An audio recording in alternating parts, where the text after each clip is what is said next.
इंद्रियाणां पृथग् भावम् उदयास्तमयौ च यत् पृथगुत्पद्यमानानां मत्वा धीरो न शोचते। इंद्रियेभ्यः परं मनो मनसः सत्त्वमुत्तमम् सत्त्वादपि महानात्मा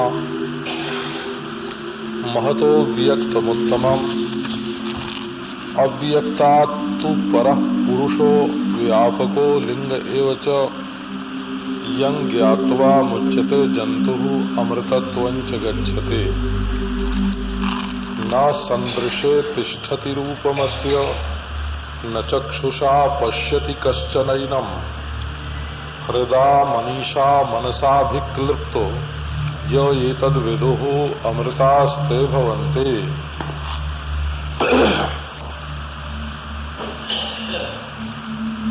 थक् उत्पद्यमानानि इंद्रियाणि आत्मा न भवन्ति। अलग अलग उत्पन्न होने वाली इंद्रियां आत्मा नहीं हो सकती। मंत्र को छूते हैं बोला। जैसे अंगूर अलग पैदा होता है, आम अलग पैदा होता है, इमली अलग पैदा होती है, घोड़ा अलग पैदा होता है, भैंस अलग पैदा होती है, तो ये परस्पर एक नहीं होते। तो ये हैं इंद्रियां हैं अनेक और इंद्रियों के पीछे बैठा हुआ देखने वाला आत्मा है एक।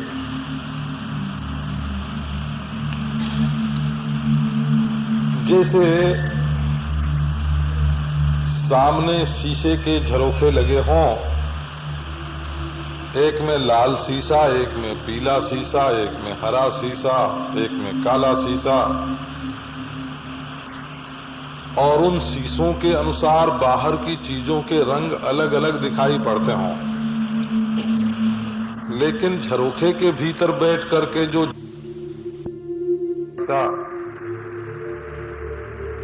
और उन शीशों के अनुसार बाहर की चीजों के रंग अलग अलग दिखाई पड़ते हों, लेकिन झरोखे के भीतर बैठ करके जो झांकने वाला है, वो झरोखे के छिद्र अलग अलग होने पर भी, उनमें अलग अलग कांच होने पर भी देखने वाला अलग अलग नहीं है, एक ही देख रहा है। ऐसे आंख रूप को देखती है, कान शब्द को सुनता है, त्वचा स्पर्श का अनुभव करती है, नासिका गंध को सूंघती है, जिह्वा रस लेती है, पांव चलता है, हाथ पकड़ता है, वाक बोलती है। सब इंद्रियां अपने काम भी अलग अलग करती हैं, अपने विषयों को अलग अलग प्रकाशित भी करती हैं, और अलग अलग तन्मात्रा से, अलग अलग सात्विक तन्मात्रा से उत्पन्न भी हुई हैं। परंतु जो हम शब्दमसृणवम, जो हम रूपमद्राक्षम, जो हम स्पर्शमन्वभवम, जो हम रसमस्वादयम, स एवाहमिदानीं जिग्रामि। जिस मैंने कान से शब्द सुना, जिस मैंने त्वचा का से स्पर्श का अनुभव किया, जिस मैंने नेत्र से देखा, जिस मैंने जिह्वा से स्वाद लिया, वही मैं नाक से अब सूंघ रहा हूं। क्या हुआ कि अलग अलग विषय अलग अलग इंद्रियों से अलग अलग काल में अनुभव किए गए, परंतु ये प्रतिसंधान देखने में आता है कि अनुभव करने वाला आत्मा एक ही है।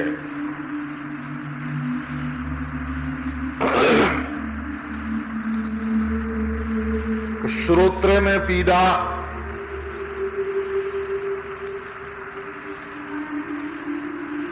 चक्षुषी में पीड़ा, मेरे कान में दर्द है, मेरी आंख में दर्द है, मेरी नाक में दर्द है, इस प्रकार भी इन इंद्रियों का अलग अलग अनुसंधान होता है। परंतु जिसको दर्द का अनुभव होता है वो बिल्कुल एक है।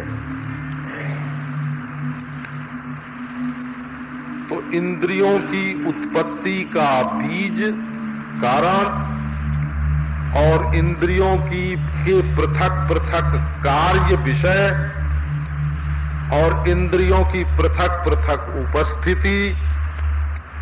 और एक बात और, उदयास्तमयौच जतो, जागृत अवस्था में इंद्रियां कछुए के हाथ मुंह की तरह निकल जाती हैं और स्वापावस्था की प्रतिपत्ति होने पर ये सब के सब लीन हो जाती हैं। तो इनके उदय में भी मैं ही और इनके अस्तमय में भी मैं ही, इनके भावाभाव का साक्षी मैं। तो ये तो बाहर की इंद्रियों की बात हुई। अब जब जागृत और स्वप्न की चर्चा आ गई तो जरा इंद्रियों से ऊपर बात बढ़ गई, क्योंकि मन का इंद्रियों के द्वारा बाहर के विषयों को देखना ये तो जागृत है, और मन का सो जाना ये स्वापावस्था है, सुषुप्तावस्था है।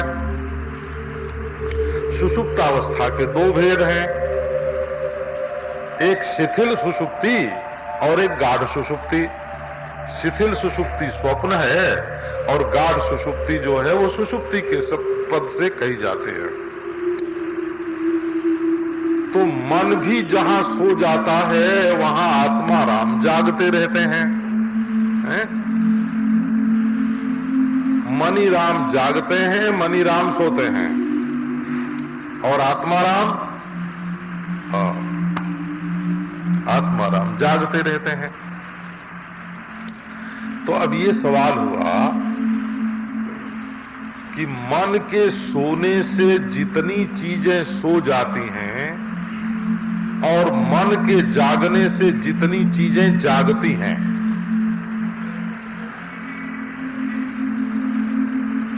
वो मन में संस्कार रूप से ही रहती हैं। यदि वे केवल संस्कार रूप से न रहती हों, कम से कम उनका प्रतिभान जो है, उनकी प्रतीति, वो तो मन के अधीन है। ये बात तो निकली कि जब मन जागता है तब उसके साथ माई बाप, बेटा बेटी, धन दौलत, धनीपना गरीबपना, पंडितपना मूर्खपना, तपस्वीपना भोगीपना, जोगीपना भोगीपना, संजोगीपना वियोगीपना, कार्यपना कारणपना, वियोगी परिच्छिन्नपना अपरिच्छिन्नपना, ये सारी बातें, इनका भाव मन के साथ उदय होता है और मन के अस्त से अस्त हो जाता है। भाव, इनकी भावना, इनकी प्रतीति। तो पूर्व पश्चिम उत्तर दक्षिण दक्षिण देश की जो प्रतीति है, दीर्घता और विस्तार की,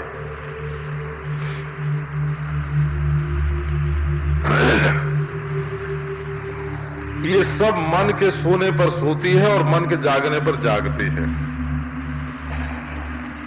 और जो काल का भूत भविष्य वर्तमान, कल क्या हुआ था, परसों क्या हुआ था, चौथे दिन क्या हुआ था, ये सब मन के साथ सो जाते हैं और मन के साथ जागते हैं। ये माता, ये पिता, ये पत्नी, ये मजहब है, वो तो उपनिषद में वर्णन है ना, तत्र माता अमाता भवती, तत्र पिता अपिता भवती, तत्र देवा अदेवा भवन्ते, तत्र वेदा अवेदा भवन्ते। का वहां वेद वेद नहीं रहते, देवता देवता नहीं रहते, शास्त्र शास्त्र नहीं रहते, माता माता नहीं, पिता पिता नहीं, ये मन की कल्पना का जितना विस्तार है, इसको मन अपने साथ ही लेकर जागता है और अपने साथ ही लेकर सोता है। एक बात इससे बिल्कुल स्पष्टम निकलती है।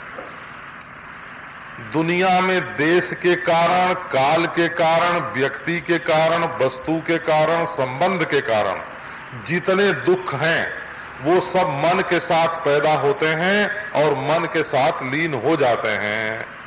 इसलिए अगर मनी राम को हम जरा ठीक ठाक कर लें तो जीवन के अधिकांश दुख की निवृत्ति हो जाएगी, क्योंकि दुख लेकर के मन ही निकलता है और मन ही सोता है। मन की मुट्ठी में है ये सारे के सारे दुख। तो एक बात तो कम से कम निकलती है, अगर मन हमारा ठीक हो जाए तो दुनिया में हमारे लिए जो सुख का आकर्षण है और ये जो दुख का विकर्षण है,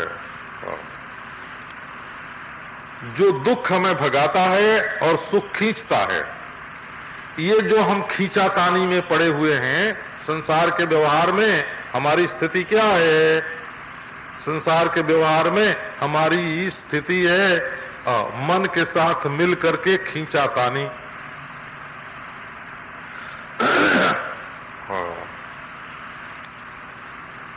अरे ऐसे ही बोलो, जो चीज चली जाए उसको बोलो हमारा है ही नहीं, था ही नहीं, है ना। अच्छा, जिससे हम ये अपेक्षा रखते हैं ना कि हमसे मीठा बोले, है ना, हमारे शरीर पर हाथ फेरे, हमसे प्रेम करे, है ना, तो आदमी दुख नहीं देता है। ये हमारे मन में जो उसके प्रति चाह है, उसके प्रति ममत्व है, उसके प्रति संबंध है, वही तो दुख देता है ना। काट दो, हमको चाहिए ही नहीं। गायत्री देवी ने विद्यारण्य स्वामी से कहा कि अब जो चाहे सो मांग लो। प्रकट बोली कि देवी मैं तो सन्यासी हो गया, ब्रह्मलोक पर्यंत के भोग को विष्ठा समान समझकर मैंने छोड़ दिया।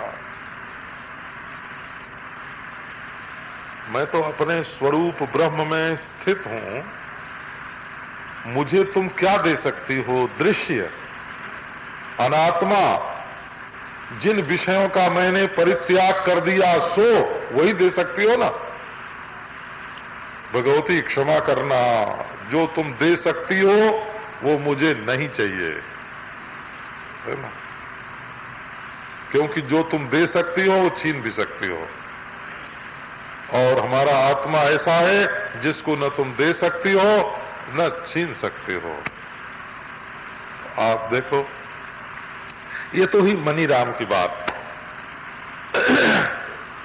लेकिन इसके आगे बुद्धि भी आती है, बोला संस्कार युक्त, है ना, संस्कार युक्त ज्ञान का ही नाम अंतःकरण है, बोला।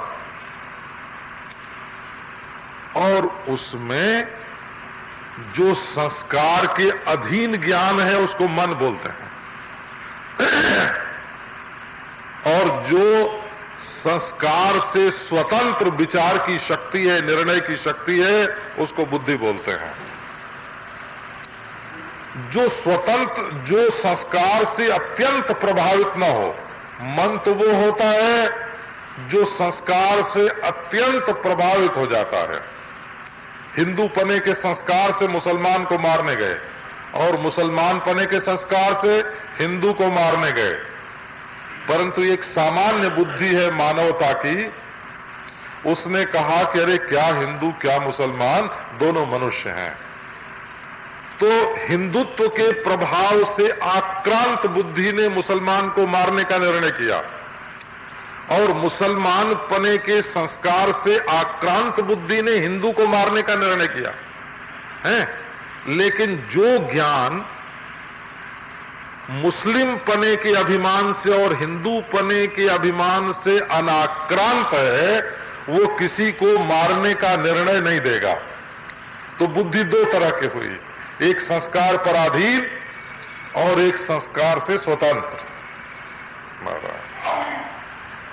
तो तत्व निर्णय के लिए कौन सी बुद्धि चाहिए? ब्रह्मज्ञान के लिए कौन सी बुद्धि चाहिए?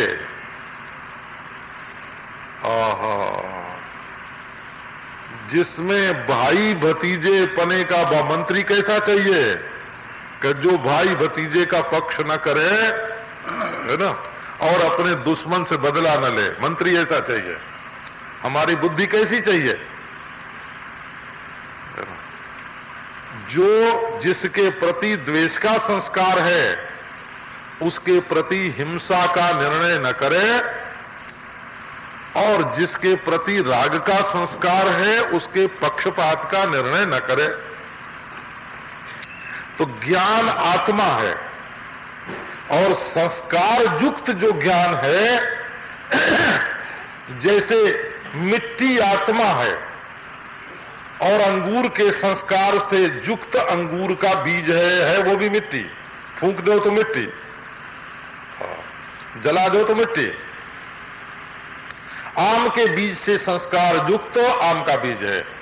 वैसे ये जो अंतःकरण है जिसमें संस्कार की अनादि परंपरा प्रवाहित हो रही है, इसका संस्कार से आस्कंदित न होना,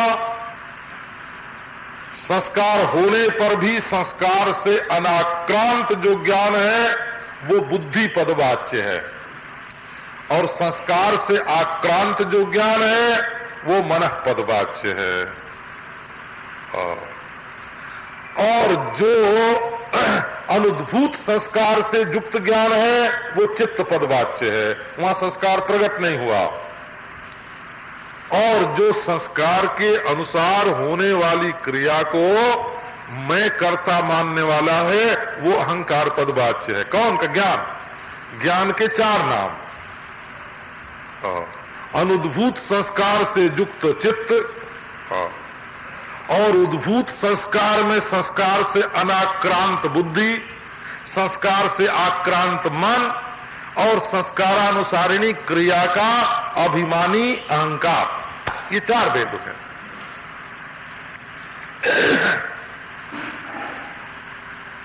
हमको बारंबार कोई बात कहने में इसलिए भी मजा आता है कि हम 18-19 बरस के थे, तो हमको याद है हमने महाभारत पूरा बांचने का नियम लिया था कि पूरा महाभारत पढ़ जाऊंगा। तो जब घर पे रहते तो महाभारत पढ़ते, तो शांति पर पढ़ रहे। उतने में एक ठाकुर साहब आए। उन्होंने पूछा कि महाराज मन बुद्धि चित्त अहंकार में क्या भेद है? तो उनको समझाया कि मन बुद्धि चित्त अहंकार में क्या भेद है। अंतःकरण की जो संकल्पात्मक दशा है उसको मन बोलते हैं। संकल्पक अंतःकरण का नाम मन है, निर्णायक अंतःकरण का नाम बुद्धि है? और संस्कारक अंतःकरण का नाम चित्त है ना? और अहंक्रियात्मक अंतःकरण, व्यवस्थापक अंतःकरण का नाम अहंकार है, संकल्पक अंतःकरण का नाम मन है, निर्णायक अंतःकरण का नाम बुद्धि है। सब अंतःकरण ही। और संस्कारों के अनुद्बुद्ध दशा का नाम चित्त है। समझाया उनको याद है। उसके कोई 20 बरस बाद,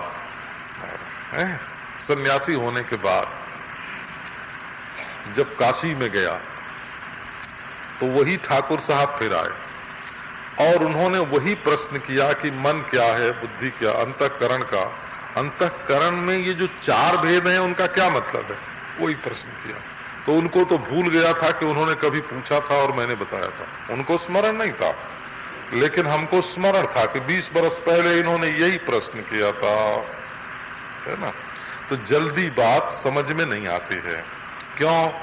बोले आदमी जो है वो घर गृहस्थी के चक्कर में रोज रोटी दाल के चक्कर में पड़ा रहता है, वही बेटा, वही बेटी, वही बहू, वही समस्याएं, है ना, वही परेशानी रोज रात दिन घर में घेरे रहती है, तो वो जो समझते हैं सो भूल जाता है, ठीक समझ नहीं पाते। इसलिए बात को बिल्कुल ठीक ढंग से समझनी चाहिए।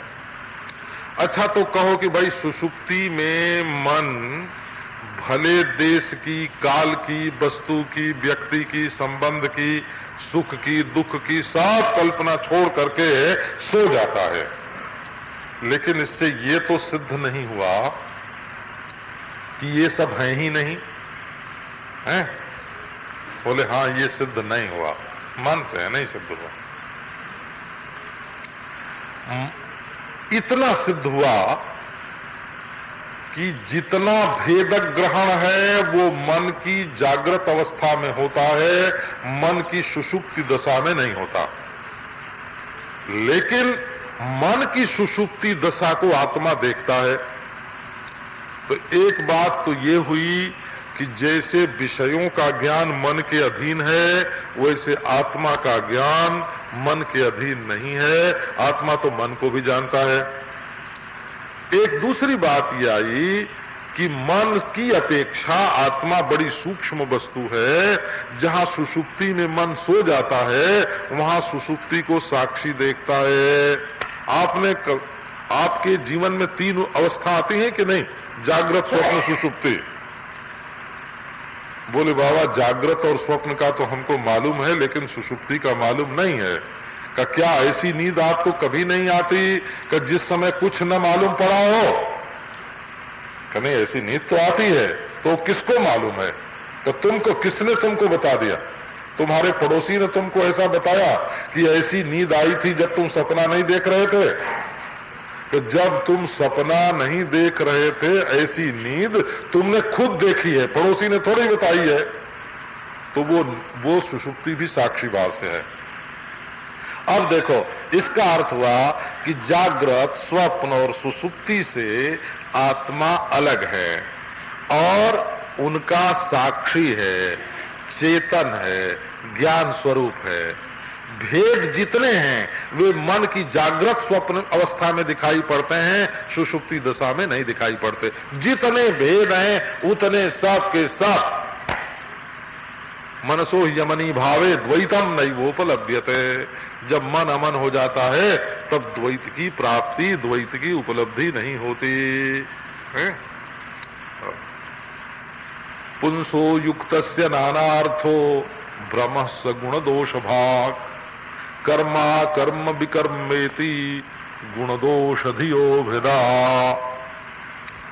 जब मनुष्य जोग युक्त नहीं रहता है, अर्थात मन चंचल रहता है, तब नाना वस्तुएं दिखाई पड़ती हैं।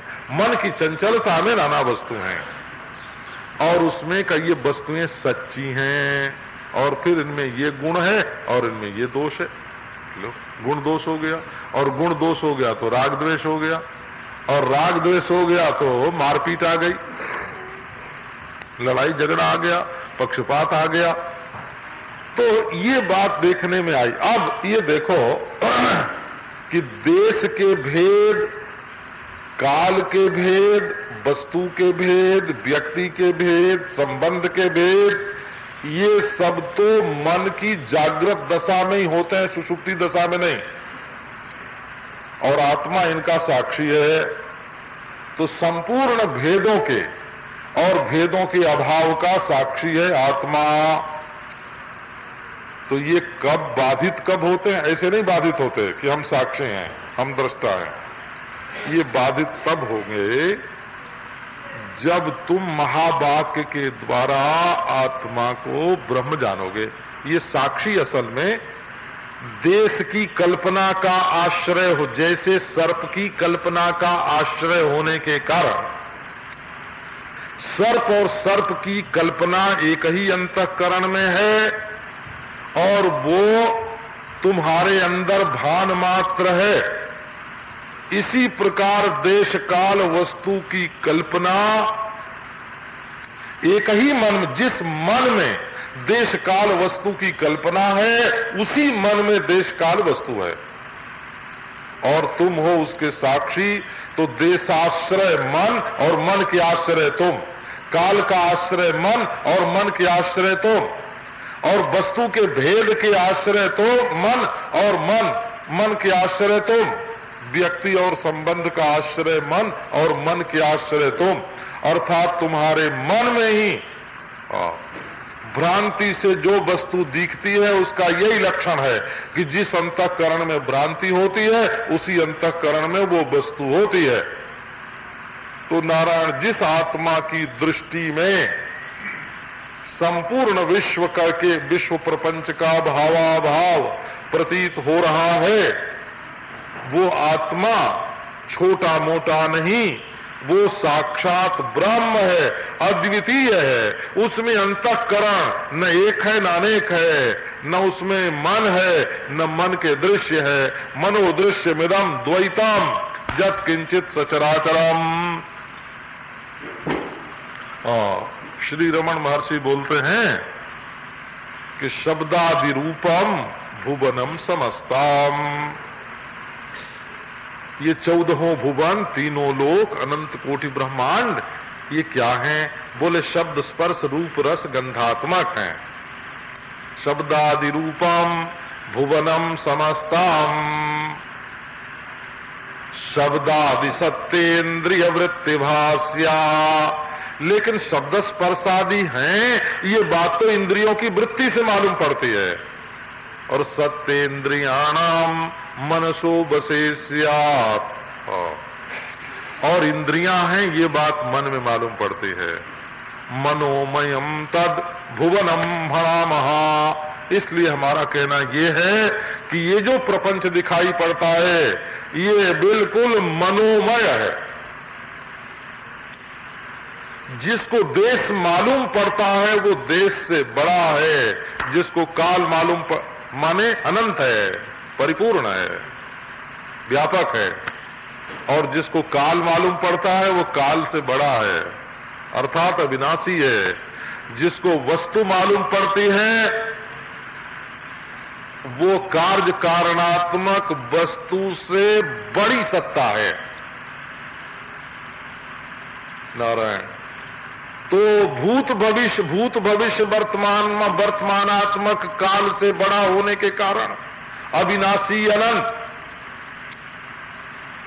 और पूर्व पश्चिम उत्तर दक्षिण आदि जो दिक् कला है, इससे इसकी कल्पना का आश्रय, इसका आश्रय होने के कारण परिपूर्ण अनंत, और जितना भेद भासता है, भिन्न भिन्न जो वस्तुएं भासती हैं, उन संपूर्ण वस्तुओं के व्यष्टि समष्टि की कल्पना का आश्रय होने के कारण एक अनंत अखंड अद्वय सत्ता, और अपना स्वरूप होने के कारण, क्योंकि अपने स्वरूप के सिवाय तो है नहीं, है अद्वितीय ब्रह्म सत्ता। ये अपना आत्मा ही अद्वितीय ब्रह्म सत्ता है, ये वेदांत समझाता है। तो पृथक उत्पद्यमानानाम मत्वा धीरो न सोचते। मत्वा न सोचते, मत्वा माने ज्ञात्वा। इसको अगर तुम जान लो तो तुमको शोक नहीं होगा बिल्कुल। तो इसको दो तरह से लगाओ। धीरः अधिकारी मत्वा न सोचती, और मत्वा धीरो भवति ततो न सोचति। धीर जो है वो इसका अधिकारी है। धीर के माने ये हैं कि दुनिया में जो कुछ होता जाता है ना, उसको जरा सहते चलो। इतने असहिष्णु मत बनो कि बोले तेज हवा आज क्यों चल रही है, ईश्वर को गाली देना शुरू कर दो। तो ईश्वर को गाली देने में जब लग जाओगे तो ईश्वर, तब तुम्हें अपने स्वरूप का ज्ञान कैसे होगा? बोले आज वर्षा क्यों हुई, आज वर्षा क्यों नहीं हुई, कि आज हवा इतनी तेज क्यों चली, का आज क्यों नहीं चली हवा। रोज ईश्वर से जब जवाबी तलब करते रहोगे हर काम में कि तुमने ऐसा क्यों नहीं किया, तुमने ऐसा क्यों नहीं किया, तुमने ऐसा क्यों नहीं किया, ऐसा क्यों किया, अगर ईश्वर से मतभेद करके रहोगे तो तुम्हें ईश्वर अपना रहस्य नहीं बतावेगा। ये देखो एक बात हम बता देते हैं, अगर हमारा तुम्हारा मतभेद है तो हम कोई न कोई बात तुमसे गुप्त रख लेंगे। तुम तो ईश्वर से मतभेद रखते हो तो ईश्वर तुम्हारे सामने काहे को अपने को जाहिर करे।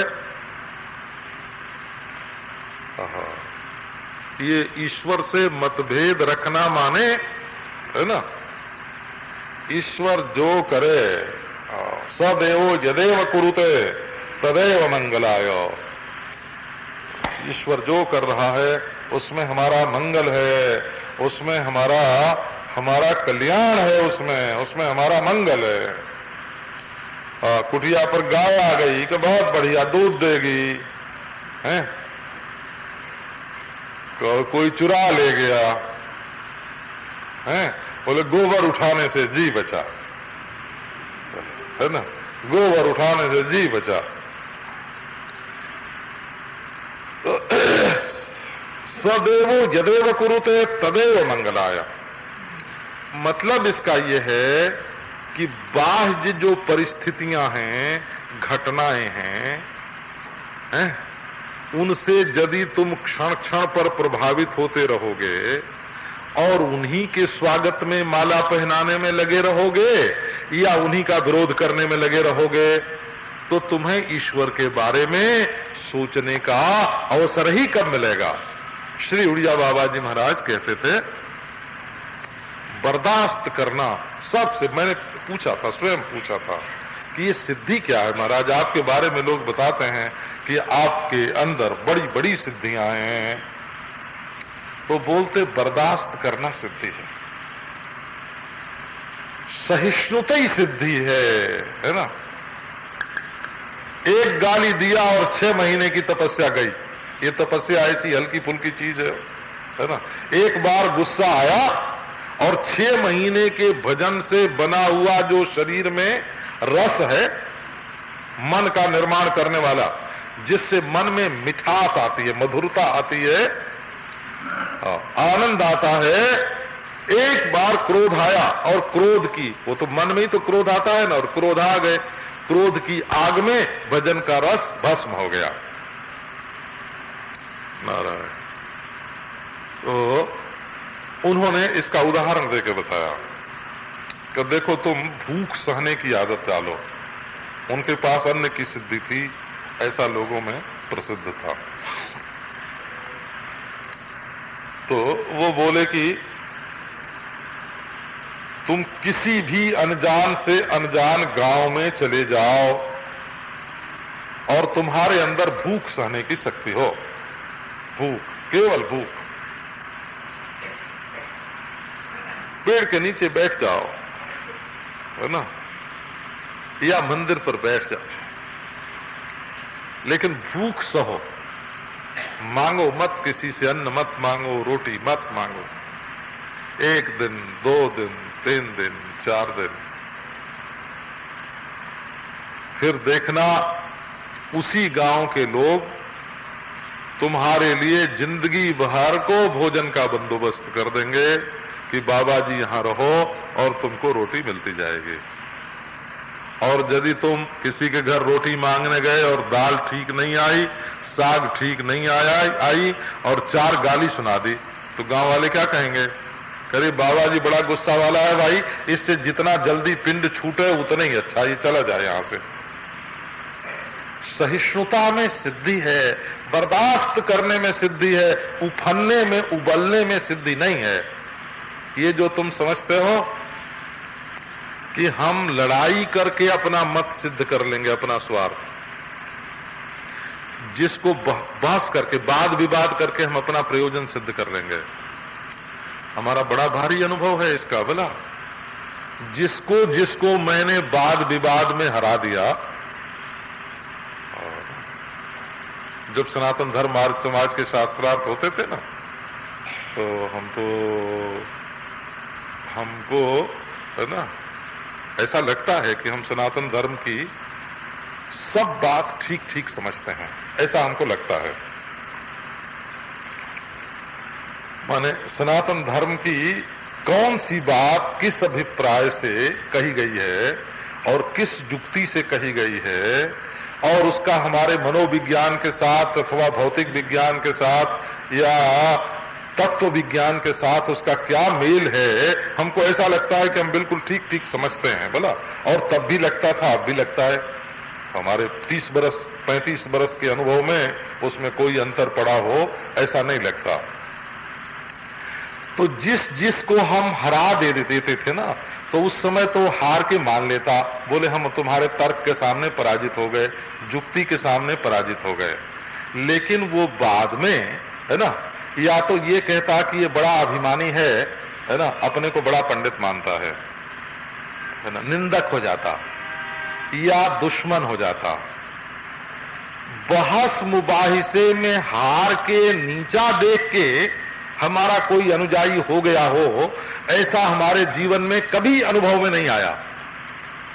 तो आप जिससे अपनी मैत्री बनाए रखना चाहते हैं, जिसको अपने अनुकूल रखना चाहते हैं, यदि पत्नी चाहती है कि पति हमारे अनुकूल हो गए है ना, तो वाद विवाद में उसको हरावे नहीं।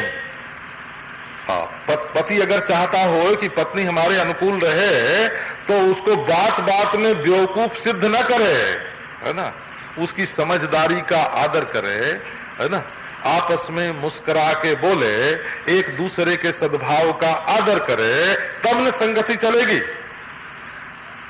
दो मन हमेशा एक सरीखे नहीं हो सकते, कभी एक सरीखे नहीं हो सकते।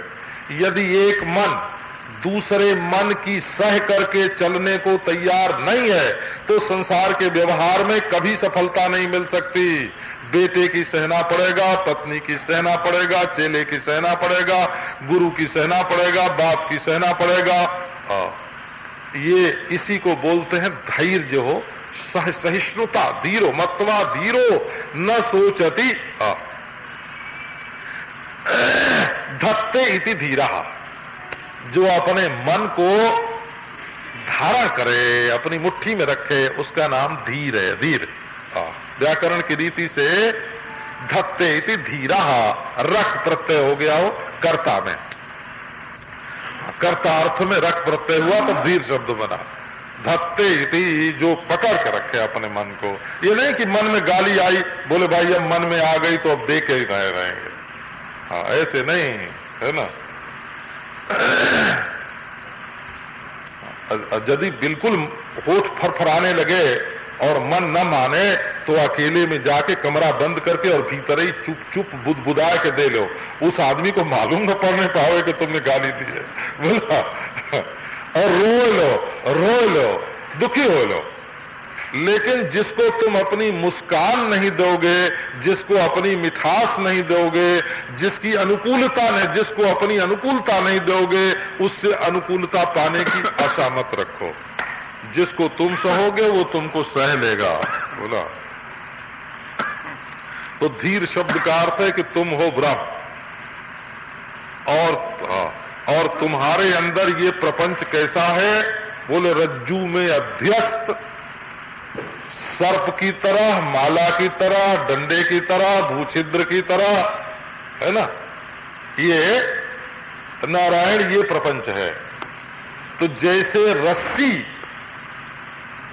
कोई उसको सांप कहे तो भी सह लेती है और माला कहे तो भी सह लेती है। माला कहने से अभिमान नहीं करती कि मैं माला सरीखी सुंदर हूं, हैं, और सर्प कहने से विरोध करने नहीं जाती। रज्जू जितनी सहिष्णु है, उतने सहिष्णु ब्रह्म तुम हो। तुम्हारे अंदर कोई गुण का अध्यास करे, कोई दोष का अध्यास करे, प्रपंच की उत्पत्ति हो या प्रपंच रहे या प्रपंच का प्रलय हो, परंतु तुम कैसे, वृक्षैव तिष्ठासेत् छिद्यमानो न कुप्येत न कंपेत, उपलैव तिष्ठासेत् छिद्यमानो न कुप्येत न कंपेत। ये जीवन मुक्त पुरुष की स्थिति का वर्णन है। धीर तमेव धीरो विज्ञाय प्रज्ञां कुर्वीत ब्राह्मणा, बृहदारण्यक उपनिषद में जहां धीर शब्द का प्रयोग हुआ ना, तमेव धीरो विज्ञाय प्रज्ञां कुर्वीत ब्राह्मणा, धीर पुरुष जो दुनिया की समस्याओं को हल करने में लग जाएगा, जो मिनिस्टर हो जाएगा उसको ब्रह्म ज्ञान हो जाएगा कुर्सी पर बैठने से, हैं? ये बात कौन सोचेगा हो? ये तो वही लोग सोचेंगे जो अपने वेदांत सभा के लिए मिनिस्टरों से कुछ मदद लेना चाहते हो, है ना, या वेदांत सभा के नाम पर मिनिस्टरों से जान पहचान करके, है ना, कोई स्वार्थ निकालना चाहते हो, वही सोच सकता है कि कुर्सी पर बैठते ही मंत्री वेदांत ज्ञान संपन्न हो जाता है। नारायण भला कुर्सी के साथ वेदांत ज्ञान का क्या संबंध है? तो आपको ये बताया कि दुनिया की समस्या को हल करने में परिच्छिन्न को पकड़ती है दृष्टि, और आत्मा की समस्या हल करनी हो तो उधर से धीर। कोई गाली दे तो उससे उलझो मत, है ना, कोई तारीफ करे तो उसके पीछे पीछे मत घूमो। हमारे एक पंडित जी थे वृंदावन में, तो वो लोटा में पानी लेके शौच होने के लिए जंगल को चलते, तो कभी कभी हम लोग जानबूझ के ऐसा करते थे हो, हाँ, जाके उनकी ओर जरा प्रेम से देखा और मुस्कुरा दिया। अब तो पंडित जी हाथ में लोटा लिए ही साथ हो गए, लौट आए और बैठ गए और घंटे भर बैठे रहे। अब शौच जाते ही नहीं है। कि क्यों नहीं जाते हैं, है ना, क्योंकि उनकी ओर मुस्कुरा के देख लिया और मीठी बात कर ली। और यदि महाराज कभी वो आ जाए और उनके सामने अखबार खोल के बैठ जाए, हैं, पढ़ने लग जाए, तो ऐसे चिढ़ के जाए कि फिर 10 दिन नाम है अपने पास, है ना। ऐसे संवेदनशील व्यक्ति होते हैं, बोला इनका नाम संवेदनशील। तो कहने का अभिप्राय यह है कि चलना पड़ेगा, अगर परमात्मा के मार्ग में चलना है, अपने आत्मा को जानना है, तो सहिष्णु बनना पड़ेगा, धीर। आप गीता में पढ़ते हैं ना, मात्रा स्पर्शास्तु कौन्तेयो शीतोष्ण सुख दुखदाः आगमापायिनो नित्याः तास्तितिक्षस्व भारत यं हि न व्यथयन्त्येते पुरुषम पुरुषर्षभ सम दुख सुखम धीराम सोमृतत्वाय कल्पते। सम दुख सुखम धीराम सोमृतत्वाय कल्पते।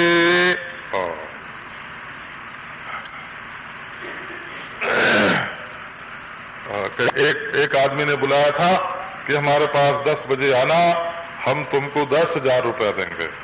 तो वो आदमी ट्रेन से उतरा, है ना, कुली से सामान उठवाया, तो कुली ने कहा हम 1 रुपया लेंगे। उसने कहा कि नहीं, 2 आना तुमको मिलना चाहिए, का अनुसार 2 आना मिलना चाहिए। उसने कहा बाबू कायदा कुछ हो, बोझा आपका ज्यादा है ना, हमको 8 आना दे दो। अच्छा 4 आना दे दो। अब 2 आने और 4 आने में उलझ गए, पहले गाली गलौज हुई, फिर मारपीट हो गई। अब पुलिस ने पकड़ के बैठा लिया थाने में। हाँ, वो 10 बजे पहुंच के जहां 10,000 लेना था ना, हाँ, वहां नहीं पहुंच सके हो, है ना, 2 आना तो बच गया उनका। पुलिस ने 2 ही आना दिलवाया उनसे, और कुली को ही डांटा डपटा के तूने ज्यादा क्यों मारा। वो जीत गए, वो बाबूजी जीत गए और कुली हार गया, और 2 आना पैसा उनका बच गया, और उनकी प्रतिष्ठा बढ़ गई कि हम न्याय के पक्ष में थे, पर 10,000 उनका चला गया, है ना। तो जो 2 आने में उलझ जाता है उसका पूरा रुपया ही जाता है। बोला ये लाखों का करोड़ों का जीवन उसका नष्ट हो जाता है। तो तितिक्षा मृतोपनिषद है ना, गीता में तितिक्षा मृतोपनिषद है। तितिक्षस्व भारत और सो मृतत्वाय कल्पते। तितिक्षा से अमृत की प्राप्ति होती है। मत्वा धीरो न सोचते। और दूसरी बात यह है मत्वा धीरा, जो इस बात को जान लेता है कि ये जो हमारे पास पड़ोस की खबर पहुंचाने वाले लोग हैं, पहले उनके बारे में जानना चाहिए। भला वो जिससे उनका राग होता है उसकी तो आके तारीफ करते हैं, और जिससे उनका द्वेष होता है उनकी निंदा करते हैं। ये नहीं समझना कि जो कोई आके हमारे कान में जो बात कह देता है वो बिल्कुल ज्यों का त्यों कह देता है। बोला ज्यों की त्यों बात कह दे, ऐसा कोई नहीं होता। कुछ न कुछ नमक मिर्च तो सब लोग लगाते हैं, क्योंकि सबके मन में संस्कार है, सबके मन में वासना है ना। वस्तु का यथार्थ वर्णन देखे हुए का, सुने हुए का कौन कर सकता है। तो एक इतिहास के विद्वान थे, वो इतिहास को बहुत प्रामाणिक मानते थे, बहुत प्रामाणिक। तो मैंने उनसे कहा कि भाई बात जो है वो मीमांसा की दृष्टि से देखी जाती है, इतिहास की दृष्टि से नहीं देखी जाती। मीमांसा की दृष्टि माने वस्तु में जो गुण दोष है उसका विचार किया जाता है, ये कितनी पुरानी है या कितनी नई है ना। ये ऐतिहासिक दृष्टि वस्तु के निर्णय में प्रमाण नहीं होती।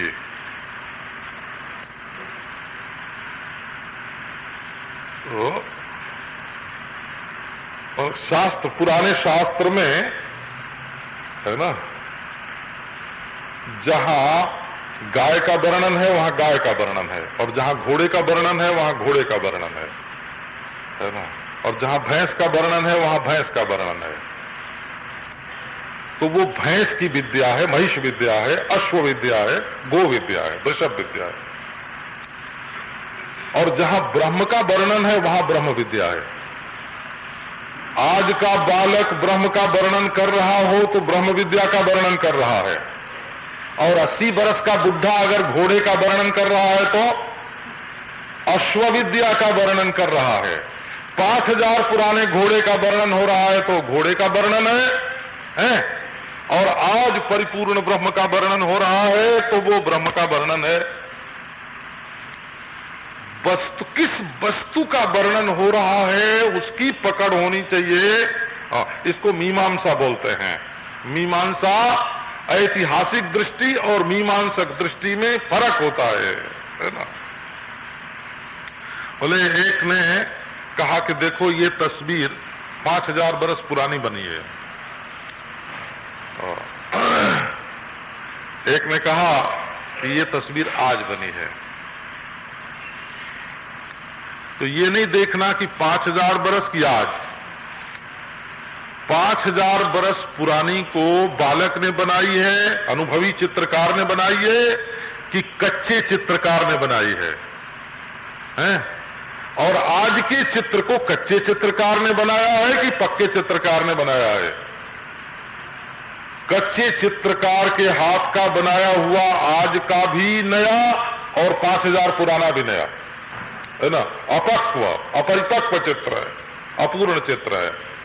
और परिपक्व चित्रकार के द्वारा बनाया हुआ 5 बरस पुराना, 5000 बरस पुराना चित्र भी और आज का बनाया हुआ चित्र भी, कब वो कला की दृष्टि से, उस समय के कला की दृष्टि से वो पूर्ण है, इस समय के कला की दृष्टि से ये पूर्ण है। और बच्चे की बनाई हुई मूर्ति हो तो आज की हो तो भी और पहले की हो तब भी, उसमें प्रामाणिकता कहां से आवेगी? वस्तु को देखना पड़ता है, किस वस्तु का वर्णन है। तो मत्वा, तुमने ब्रह्म की अद्वितीयता को जाना कि नहीं जाना? संपूर्ण देश, संपूर्ण काल, संपूर्ण वस्तु अपने स्वरूप में ही फुर रही है, इस ब्रह्म को जाना कि नहीं जाना? बोले रे 5000 बरस पुरानी किताब में घोड़े का वर्णन है तो घोड़ा सच्चा ब्रह्म झूठा है। बोले ना ना, वो घोड़े के जानकार के द्वारा वर्णन किया गया है, ब्रह्म के जानकार के द्वारा नहीं। वो ब्रह्म ज्ञान का विषय नहीं है, वो अश्व ज्ञान का विषय है। वस्तु को देखना पड़ेगा। आप देखो, हमने उस ऐतिहासिक ज्ञान संपन्न पुरुष से पूछा कि अगर गांधी जी की जीवनी लिखनी हो, गांधी जी को तो हमने देखा था, है ना, सेवाग्राम में जाके देखा था, है ना, वर्धा गए, वर्धा से सेवाग्राम गए, वहां जाके देखा, कहा हमने तो उनको काशी में देखा। एक चर्चिल से उनकी जीवनी लिखवाई जाए और एक विनोबा जी से और एक करपात्री जी से और एक जवाहरलाल नेहरू से, तो क्या गांधी जी की जीवनी एक सरीखी लिखी जाएगी? अपनी अपनी वासना का आरोप करके चर्चिल कहता है कि ये तो बिल्कुल कूटनीतिक पुरुष है ना, और विनोबा कहते हैं बिल्कुल संत महात्मा जीवन मुक्त पुरुष है?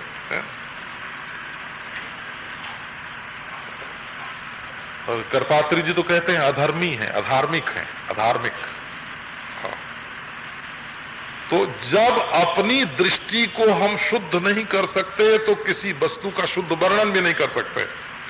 इसलिए दुनियादार लोग अपनी अपनी वासना से वासित अंतःकरण के द्वारा जो दुनिया को देखते हैं और उसके बारे में आकर के वर्णन करते हैं, उसको ज्यों की त्यों नहीं मान बैठना। बोला अधिष्ठानावगाहिनी दृष्टि से देखना कि सबसे के मूल में क्या है। अरे सबके मूल में तो न पाप है, न पुण्य है, न राग है, न द्वेष है, न सुख है, न दुख है, न हिंसा है, न अहिंसा है। तुम्हारी दृष्टि तत्वावगाहिनी है कि नहीं है?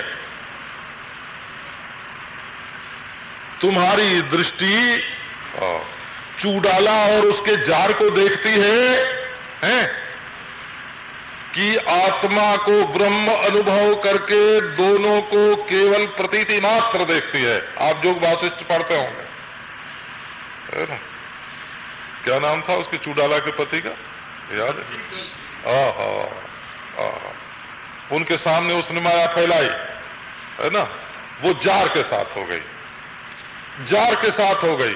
अब देखना यह है कि सिखी ध्वज का ब्रह्म ज्ञान पक्का की कच्चा। यदि उसकी ब्रह्म दृष्टि बनी रही तो ज्ञान पक्का, और यदि ये पत्नी है हमारी और ये इसका जार है, ये परिच्छिन्न दृष्टि उसकी हो गई तो ज्ञान कच्चा। आप जोग वासिष्ठ पढ़ो, ये संसार में कौन शत्रु कौन मित्र। अरे भाई लोगों के कान, है ना, लोगों का मन शुद्ध नहीं, लोगों की नजर शुद्ध नहीं, है ना, लोगों का अंतःकरण ही पक्षपात से आक्रांत है। वो यथार्थ वस्तु को देखेंगे कहां से? तो जो धीर पुरुष है ना, मत्वा धीरो भवति, जिसने ब्रह्म को जाना तो वो धीर हो गया हो, धीर हो गया। धीयम ईरयति,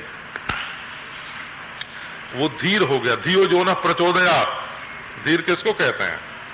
अरे धियम ईरयति, धियो यो न प्रचोदयात्, वो हो गया, वो तो बुद्धि का अंतर्यामी हो गया, बुद्धि का साक्षी हो गया, बुद्धि का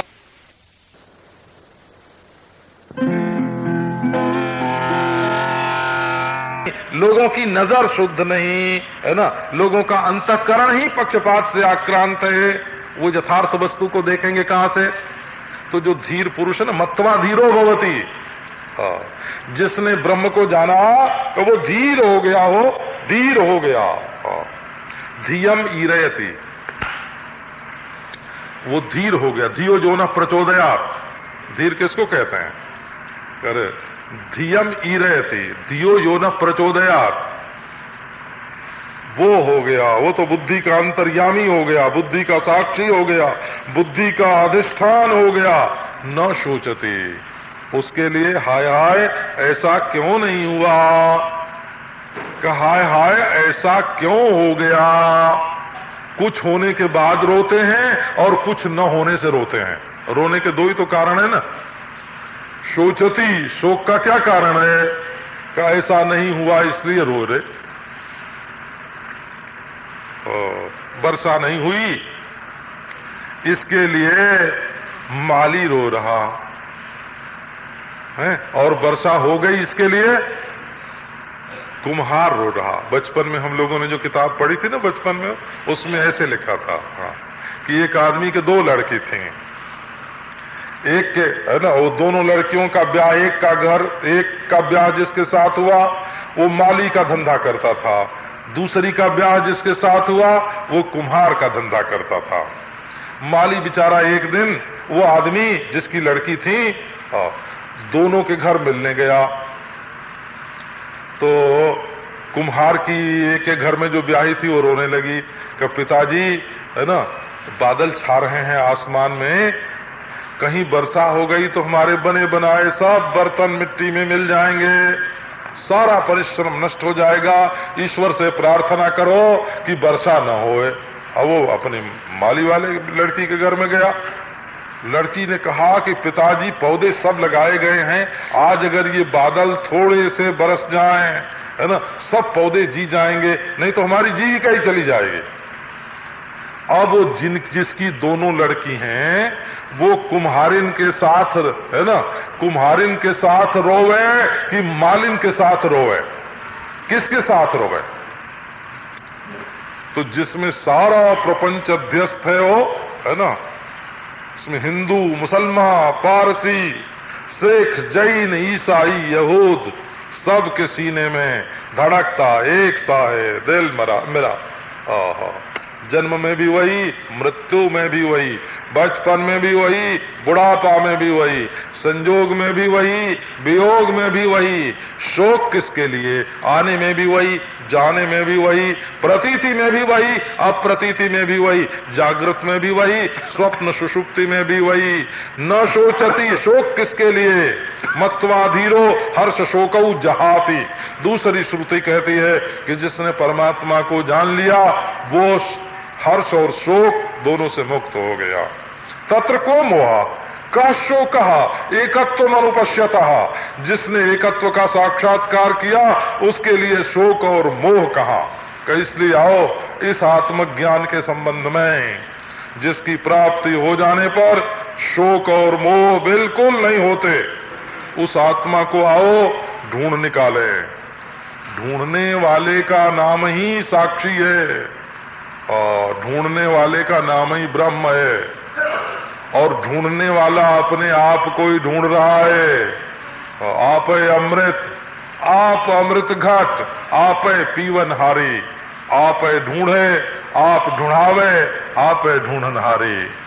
तो संतो आओ उस आत्मा पर है ना जो पर्दे मालूम पड़ते हैं उनकी जांच करके देखें कि असल में हैं कि नहीं है। कोई पर्दे नहीं है, वो बिना पर्दे के ही पर्दे मालूम पड़ रहे हैं। ओ श्री दक्षिणामूर्ति।